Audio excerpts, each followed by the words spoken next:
Hi കൂട്ടുകാരെ നമസ്കാരം.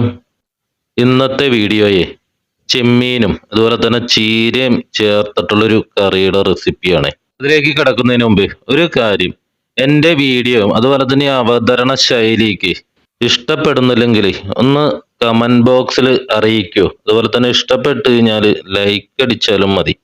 വീഡിയോസൊക്കെ ഞാൻ മാക്സിമം ലെങ്ത് കുറച്ചിട്ട് തന്നെയാണ് ചെയ്യാറുള്ളത്.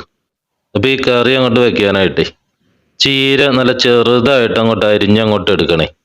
ആ ചീര അരിഞ്ഞെടുത്തത് നല്ലവണ്ണം അങ്ങോട്ട് കഴുകി വൃത്തിയാക്കിയിട്ട് നമ്മൾ കറി വെക്കുന്ന ആ പാത്രത്തിലേക്ക് അങ്ങോട്ട് ഇട്ട് കൊടുക്കണം. എന്നിട്ട് അതിലേക്ക് ചെമ്മീൻ ചെമ്മീൻ അതുപോലെ തന്നെ നല്ല വൃത്തിയായി കഴുകി അങ്ങോട്ട് എടുത്തതാണ്. ഇപ്പൊ ആവശ്യത്തിന് ചെമ്മീൻ, ഇതിനിപ്പോ പ്രത്യേകിച്ച് കണക്കൊന്നും ഉണ്ടാവില്ല. നമ്മുടെ ആവശ്യം എങ്ങനെയാണോ അതിനനുസരിച്ച് ചെമ്മീൻ അങ്ങോട്ട് എടുക്കുക. എന്നിട്ട് അത് ആ ചീരയുടെ മുകളിലേക്ക് അങ്ങോട്ട് ഇട്ട് കൊടുത്തിട്ടെ ഇതിലേക്ക് കുറച്ച് മസാലപ്പൊടികൾ അങ്ങോട്ട് ചേർത്ത് കൊടുക്കണം. അപ്പൊ ഒരു ടീസ്പൂൺ മഞ്ഞൾപ്പൊടി അങ്ങോട്ട് ചേർക്കണം. അതുപോലെ തന്നെ ഒരു ടീസ്പൂൺ മുളക് പൊടി. ഞാൻ മഞ്ഞൾപ്പൊടി അത്യാവശ്യം കൂടുതൽ ചേർക്കുന്ന ആളാണ്. കാരണം മഞ്ഞൾപ്പൊടി അധികം കഴിച്ചാലും വലിയ പ്രശ്നമില്ലല്ലോ. മുളക് പൊടി മാക്സിമം കുറയ്ക്കാറാണ് പതിവ്. അപ്പൊ അതങ്ങോട്ട് ചേർത്ത് കൊടുത്തിട്ടെ അതിലേക്ക് ആവശ്യത്തിനുള്ള ഉപ്പും കൂടി അങ്ങോട്ട് ഇട്ട് കൊടുക്കുക. അപ്പൊ ആദ്യം നമുക്ക് കുറച്ച് ഉപ്പ് അങ്ങോട്ട് ചേർക്കണം. എന്നിട്ട് ഇത് വേവാൻ ആവശ്യത്തിന് കുറച്ച് വെള്ളം, കാരണം ചീരയിലൊക്കെ നല്ലവണ്ണം വെള്ളം ഉണ്ടാവുന്നതാണ്. അപ്പൊ കുറച്ച് വെള്ളം എന്തായാലും ഒഴിക്കണം, ചെമ്മീനൊക്കെ ഒന്ന് വെന്ത് കിട്ടണല്ലോ. എന്നിട്ട് അത് അങ്ങോട്ട് അടച്ചു വെച്ചങ്ങോട്ട് വേവിച്ചെടുക്കണേ. അപ്പൊ അടച്ചൊരു 5 മിനിറ്റ് ആകുമ്പോഴേക്കും തന്നെ ചീരയൊക്കെ നല്ലവണ്ണം അങ്ങോട്ട് ഒതുങ്ങി അതിലെ വെള്ളവും നമ്മൾ ഒഴിച്ചു കൊടുത്ത വെള്ളമൊക്കെ അങ്ങോട്ട് ചെമ്മീനൊന്ന് വെന്ത് വന്ന സമയത്തേക്ക് ഇതിലേക്കൊന്ന് അരപ്പൊന്ന് തയ്യാറാക്കി എടുക്കണേ. അതിനായിട്ടൊരു അരമുറി തേങ്ങ ചിരവിയതെടുത്തിട്ട് അതിലേക്ക് ഒരു 4 വെളുത്തുള്ളിയുടെ അല്ലി, 4-5 വെളുത്തുള്ളിയുടെ അല്ലി ഇട്ടിട്ടെ ഇതിലേക്ക് കുറച്ച് ചെറിയ ജീരകവും കൂടി ഇട്ടിട്ട് നല്ലവണ്ണം അങ്ങോട്ടൊന്ന് അരച്ചങ്ങോട്ട് എടുക്കണേ.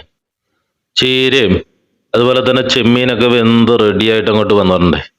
ഇനിയിപ്പോ നമ്മൾ ആ അരച്ചു വെച്ച അരപ്പുണ്ടല്ലോ അതങ്ങോട്ട് ചേർത്തങ്ങോട്ട് കൊടുത്തിട്ട് നല്ലവണ്ണം അങ്ങോട്ട് മിക്സ് ചെയ്തിട്ടെ ആ അരപ്പിന്റെ പച്ചമണം മാറുന്നത് വരെ ഒന്ന് വേവിച്ചങ്ങോട്ട് എടുത്തു കഴിഞ്ഞാൽ നമ്മുടെ കറി ഇവിടെ റെഡിയാവുമേ. അപ്പൊ ആ അരപ്പൊക്കെ അങ്ങോട്ട് നല്ല ചേർത്ത് കൊടുത്തിട്ട് നല്ലവണ്ണം അങ്ങോട്ടൊന്ന് മിക്സ് ചെയ്യണം. എന്നിട്ടൊന്ന് തിളച്ച് വന്നവരെ ഒന്ന് വെയിറ്റ് ചെയ്യാം.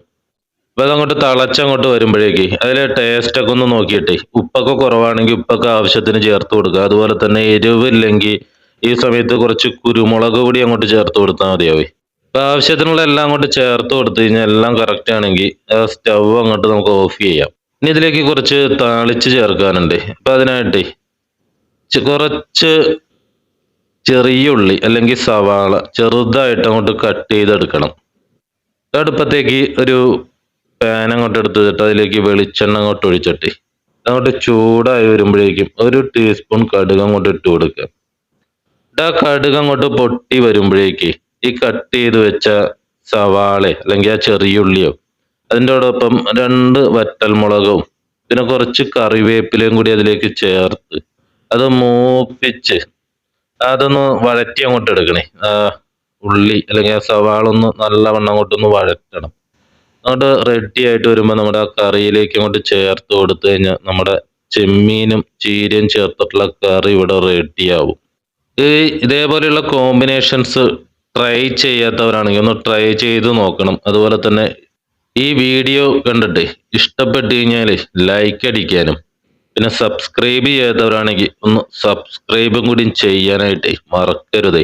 അടുത്തൊരു വീഡിയോ ആയിട്ട് എത്രയും പെട്ടെന്ന് നമുക്ക് കാണാം. അതുവരെ നന്ദി, നമസ്കാരം.